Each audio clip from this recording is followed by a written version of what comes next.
Hi, I'm Katie, And I'm Sadie. and today's lab's all about conductivity and bonding. Conductivity is the measurement of a solution's ability to conduct electrical currents. This experiment will explore the conductivity of both ionic and covalent compounds. You'll want to make sure that your setup is correct before you start. In the beginning of this lab, you'll want to prepare aqueous solutions of both sodium chloride and sucrose.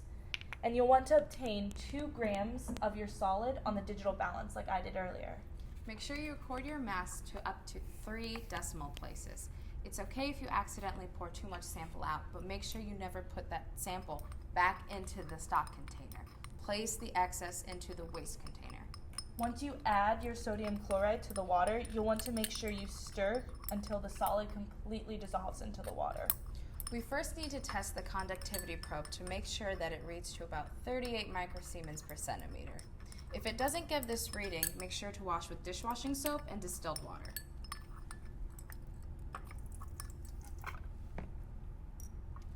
You want to let your conductivity probe set for about 30 seconds before you get your reading so that it can stabilize.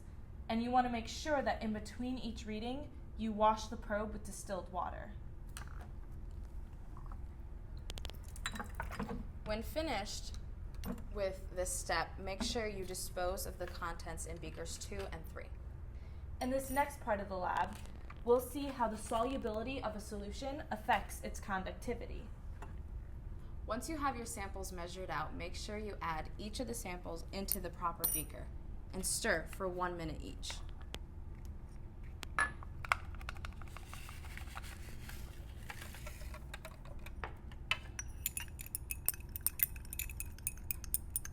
Sadie, how will I know if my chemicals dissolving in my water or not?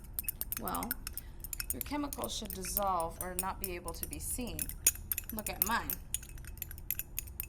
Okay. So it looks like yours would be insoluble. Now it's time to measure the conductivity of each of these solutions.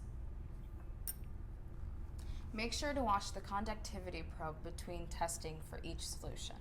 And in the final part of this experiment, you'll use the solubility and conductivity of an unknown solution to determine whether or not the unknown is an ionic or covalent compound. Once you finish all 3 parts of this experiment, be sure to wash all the glassware and the probe and return them to their proper locations. And because you've been dealing with chemicals, make sure you wash your hands before leaving the lab today. Good luck!